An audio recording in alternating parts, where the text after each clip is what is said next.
I thought I'd give a quick overview of Campaign Codex, the new Foundry module which I've just released. You can get the manifest URL from my website or my Patreon for free. There's also a link to my Discord on there if you want to jump on and have a chat or report bugs, request features.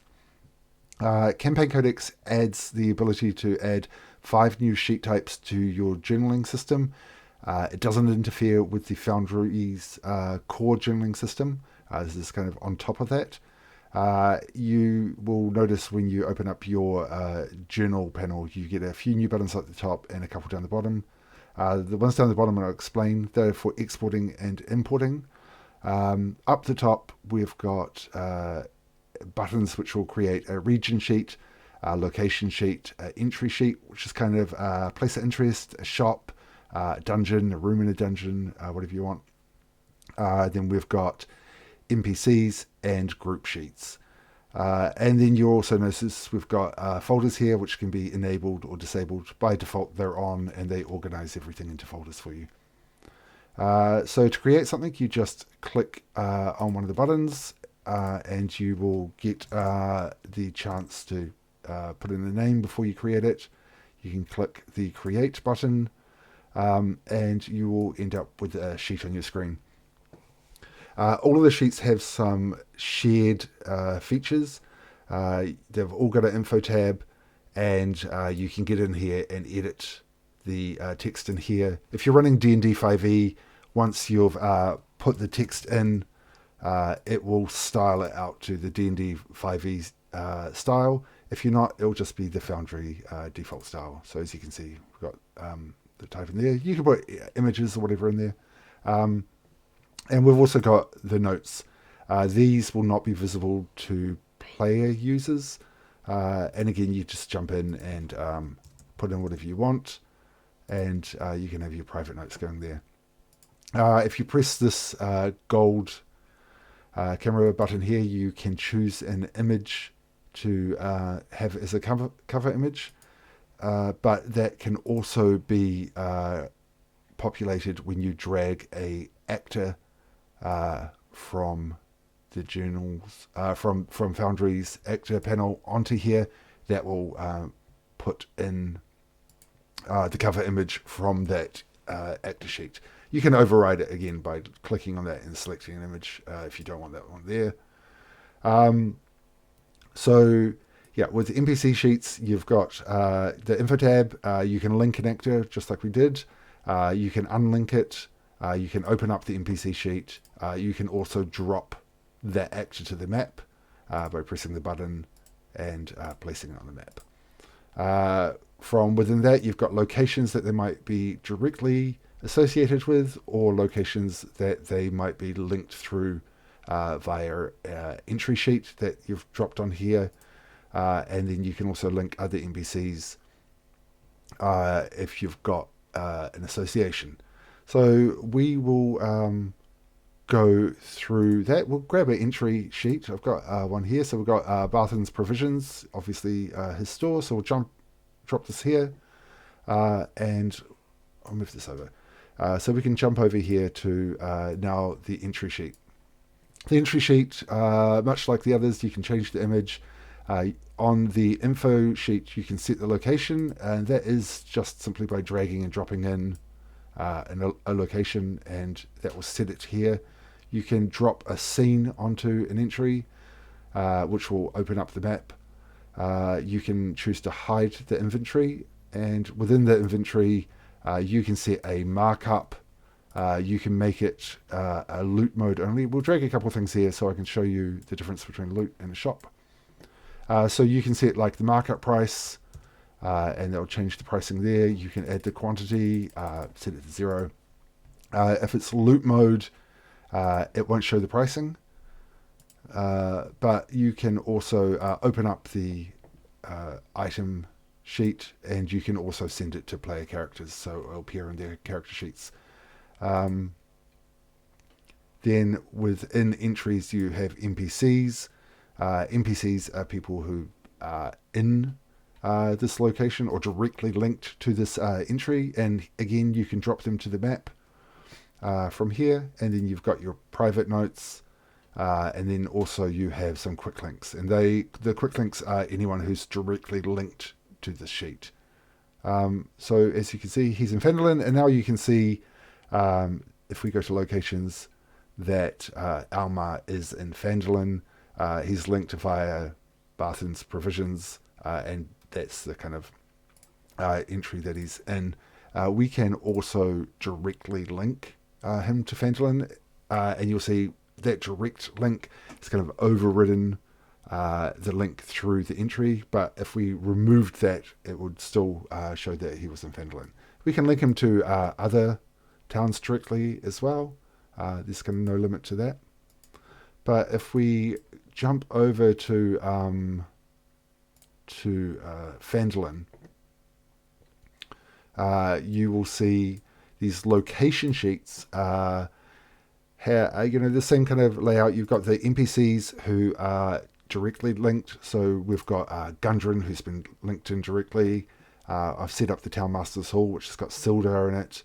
And so here we've got direct links, and then we've got entry NPCs, so the ones who are indirectly linked. And then we've got direct NPCs, so that would drop Gundren. And then you can see the entries that are in here, and you can just drag and drop from there. And you can also set a region. So we're going to put this into the Sword Coast, drag it over here. So now we've got the region Sword Coast. And this one here has a scene already linked to it. So I'll just unlink that. I'll show you how that's done. So we've got Fendelin. We drag that over, drop it there, and then we can click on that, and it will open up the map for us. And then again, you've got your quick links down here. Jumping over to the Sword Coast. Again, you can change out the image. You can drop a scene to this. So I've got a Sword Coast map. I'll drop it over there. And again, we can quickly get to that map. We've got the locations within here. We've got a little bit of information, NPCs, the entries that are in it. And we can, open these up directly and have a look. We've got the maps, who's in there. It's just straight to the location sheet. You get an overview of the NPCs within this region, who are direct links to locations and who are direct links to entries. And then we've also got all the entries in this region, and you'll see what location that they're linked to. And, put your private notes in, and then you've got the direct links to this region you can do a little quick link out to. The final type of sheet is more of a dashboard. It's really cool for getting, say, if you're either going to run a session or you want to organize out a campaign, you can grab any other sheet you want. You can even grab other group sheets, so we'll call it other sheet here. So maybe this group sheet has got, we just want this group sheet to be Tribor and Westbridge, for example, and then we just want them as a kind of separate thing, and we want Fendelin dropped in here. So we can see we've got Fendelin, we've got Town Master's Hall, Barthen's Provisions, and Gundren, and that's just giving us a dashboard overview of these, so we can quickly click through and get to this information, get to the NPCs, and drop them to the map. And we've kind of got access to everything at our fingertips. We could also drop in our other group sheet, so you can have group sheets within group sheets, but we'll just drop this one out quickly. If we want to, I'll put the Sword Coast in here so we're going to get a big overview of everything. So again, you just drag and drop the sheets here. You can add a description to this group. If you press the Haicho inventory items, you will see, if we go down to Barthen's, we've got these items here. If we turn it off, they disappear. We've got an overview of everything that is in the group, all of the NPCs. We can filter it by locations, entries, and player characters. So, for example, if we open up Fendelin, you'll notice we've got all of these NPCs in here, but maybe we want a player character. Player characters can be associated with the NPC sheets as well. So we'll see Therius is a player character, He's just had a journal made for him. We can just call this, get rid of that. And you'll see that it's a player journal. And again, we can put information about here. We can put private notes. We can just treat this as if it was a normal sheet. We can make associations to him. We can, associate him with like entries as well and locations. But this is, a player, character, actor link to this. And you'll notice that it is it's got a little different tab, so you can tell the difference.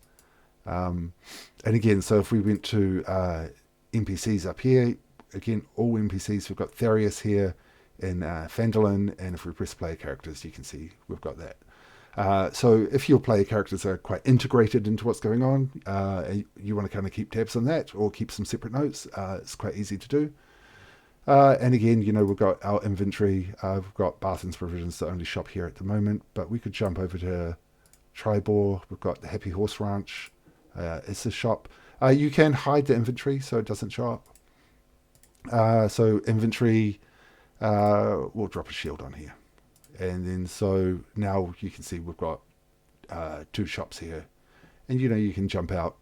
And within the kind of, if you click on the name of these things, you get your information, locations, and the notes. And all of these are read only. You can't edit them from the group sheet. But you can open the group sheet directly from you can open the sheet directly from the group sheet. If it's got a map, you can quickly directly go to that. So Phandalin, for example, or Tribor, I think it's got a map. You can click on that, get to Tribor, jump over to Phandalin. So it's all pretty straightforward. I quite like this for like setting up a session. I know people are going to be in certain regions or certain spots, and I can drag them all over, and I've got a real easy dashboard snapshot of it. So exporting and importing these sheets, I've built in a couple of functions for that, mainly because these are all linked and they're kind of bi-directional. So if you lose a link off one sheet, then it's just going to remove the links from all of the sheets. So you can just press export Campaign Codex, and you can create a compendium set in the world, and we can call it exported to world, and it will do like a cleanup, check all the links are intact. You can choose it to export the scenes if you want, but you just do this, press export. It'll give you a quick little overview of what it's going to do, and then it has exported all of that into here, which we've got exported to world. And you can see that all of the actors, the items, the journals, and the scenes that have been linked, all intact here. And if you were to open up this, you can see here that this is linking to a compendium. And if we jump over to Tribor, it is opening the one from the compendium. So it's all contained within this compendium now. You can run it from the compendium. And if you were to drop an actor to the world or open up a scene from this world, it would, so if we click here to open this map, it will bring the map into the world to open it. If it exists in the world, it will just use the one in the world already, but it won't open it directly from the compendium. The same is for the actors. If you drop them to the world, it will bring them into the world.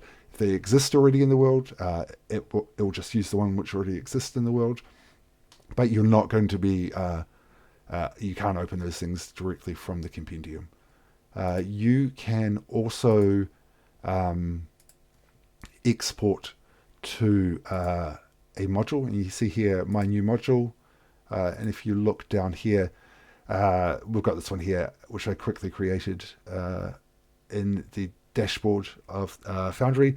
You need to create a module which has a journal pack, a scene pack, an item pack, and an actor pack, and just enable that in your world and make sure it's unlocked. So toggle the edit lock and make sure there's no padlocks on it, And when you've done that, it will come up here as the export target. And again, just the same, you can link the scenes, do a cleanup, press export. It will come up with some warnings, and I'll show you what it's exporting out. And the only difference between the world and this one is it will create a time-stamped folder within your journals. So as you can see here, we've got a time-stamped folder here, but the rest will come in flat. And if we were to, say, do that again, because we changed something and we want to re-export it, we can go to My New Module and then just click Export. Again, you click Yes, Export Now. So it's going to override all the other items in here if they exist already. So if you've got an actor who's already got the same name, then it's just going to override. So if Alma in the world is different to Alma in the compendium, it will bring the one from the world and override it in the compendium. Same with the items and the scenes. But if we jump open to here, now you'll see we've got another timestamp folder. If you want to delete all of this and just have the folders sitting flat because you want to share this out and you don't want a timestamp folder, that is fine. You can do that. And then it will still import fine. If we go here and click Import Campaign Codex, you'll see you've got Exported to World, which is the one which we just did. I've got one which I did earlier. And then you can see here we've got Pack 1. And we've got here the two different time-stamped folders. And you can select one of those. You can get to replace existing journals, skip existing documents. And it will just import all of that from the timestamp folder. If you were to say delete everything in there and then drag everything out because you were like creating a package that you wanted to share and you didn't like the timestamp folder, you can do that.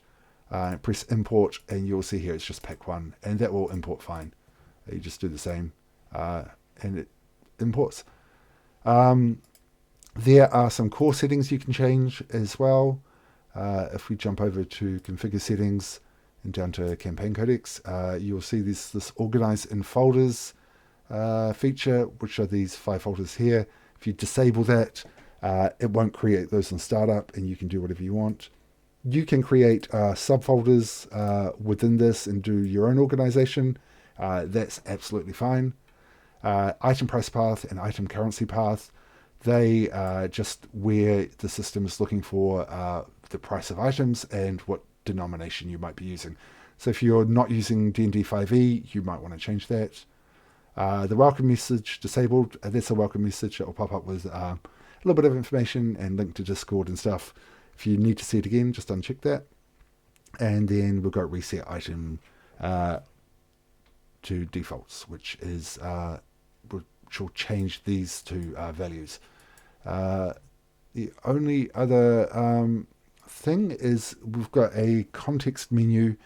So if you're wanting to, for example, just export this out to a standard journal because you just want all the text and everything ready to go, you can right click and go export to standard journal and press export, and you will see that everything gets put out in this kind of nice plain text file. If you got any images or whatever, it all get pushed out. You've got, see, all these links still to the shops and the NPCs, description, and in the GM notes as well. You can also, so we've got here other, you can also say, for example, go to Fandolin, and you can add this to the group, and you'll get to choose which one you want to add it to. If you don't want to do the drag and drop, if you're just kind of running through the menu. But yeah, that kind of covers off everything.